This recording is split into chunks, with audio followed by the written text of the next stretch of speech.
جو اللہ نے تمہارے لیے لکھ دیا ہے وہ امتحان کے لیے تم سے دور تو جا سکتا ہے، لیکن کسی اور کو کبھی نہیں مل سکتا، اور جسے دعا میں مانگا جائے اسے تمہارا نصیب بھی تم سے نہیں چھین سکتا۔ وہ ہر حال میں تم تک پہنچ کر رہے گا۔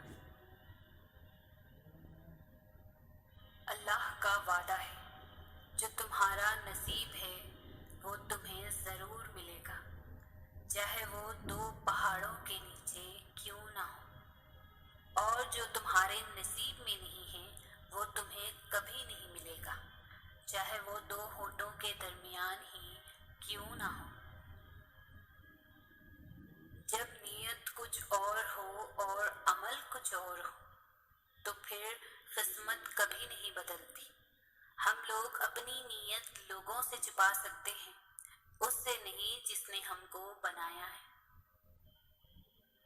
قرآن تو جگہ جگہ تسلی دے رہا ہے کہ نا امید نہ ہو، کمزور نہ پڑو اور یقین رکھو، تمہارا رب تمہارے ساتھ ہے، دیکھنا وہ بہت جلد سب ٹھیک کر دے گا۔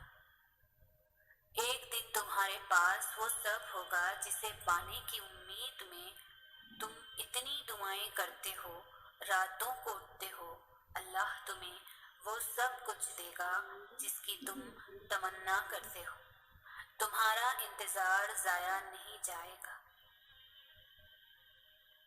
دعاؤں کا مسلسل تمہارے لبوں کی تسبیح بن جانا اللہ کی طرف سے تمہارے لیے قبولیت کا ایک اشارہ ہے، اور دعائیں مانگتے رہو، اسے اپنے بندے کے اٹھے ہوئے ہاتھوں کی لاج رکھنا آتا ہے۔ اللہ پاک ایسا وقت بہت جلد لائے گا جب تم اپنی آنکھوں سے اپنے لیے معجزے ہوتے دیکھو گے۔ دل نہ راضی ہو تب بھی دعا کے لیے ہاتھ اٹھاؤ، کوئی امید باقی نہ رہے تب بھی اس سے مانگو۔ وہ جو رات سے دن نکال سکتا ہے وہ نا امیدی سے یوں امید نکال لے گا کہ تم حیران رہ جاؤ گے۔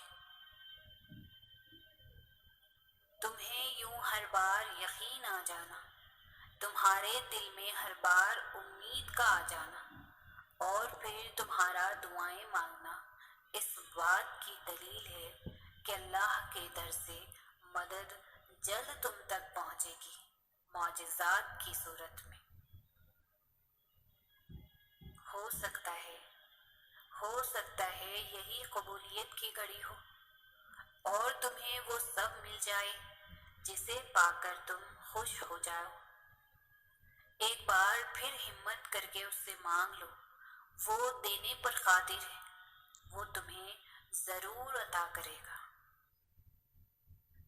اور تقدیر اللہ کے ایک اشارے پر بدل جایا کرتی ہے۔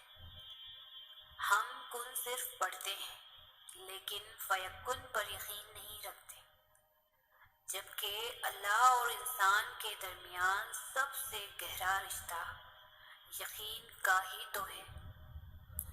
تم توکل تو رکھو، وہ بہتر لے کر بہترین دے گا۔